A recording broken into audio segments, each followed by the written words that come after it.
大家好，我是武医张鹏，今天我为大家讲调理肩关节疼痛、肩周炎和胸闷气短的方法。首先，我们来看肩膀这一个位置，它如果出现肌肉紧张或者是过度拉伸导致受伤，包括我们股三头肌受伤了以后呢，它会形成粘连，导致气血不足。还有呢，就是在我们的腋窝有心经经过的，然后呢，在我们肩关节受伤了，腋窝肯定会出现气血不通，有的人腋窝里面会有结节，甚至有的结节比较大，或者是软软的，类似囊肿之类的。有这些现象呢，它久而久之，你的肩关节活动就会受限，疼痛，或者是活动的时候肌肉感觉张力比较大，拉紧，那么你的心经不通了，也会导致你胸闷气短。造成这些原因呢，可能是我们睡觉长时间的去压着一侧产生的，也可能是提东西不小心拉伤，有可能是我们玩手机或者玩电脑长时间保持你的肩部过度紧张而导致。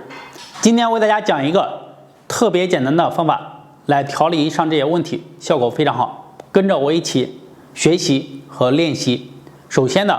我们身体坐在这里，或者是自然站立都可以，把手掌先以右侧为例，给大家示范，拿过来放在我们后面大椎的位置。好，大家可以看一下。好，放在后侧大椎的位置。好，放好了以后呢，你这个肩膀用力向后拉伸，把你的手臂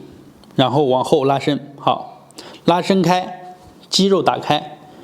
保持这个地方不动，停顿10到20秒，根据自己的情况也可以稍微低一些，也可以做到30秒。好，当然了，如果说你要是停的时间更长一点，效果会好一些。好，这个样呢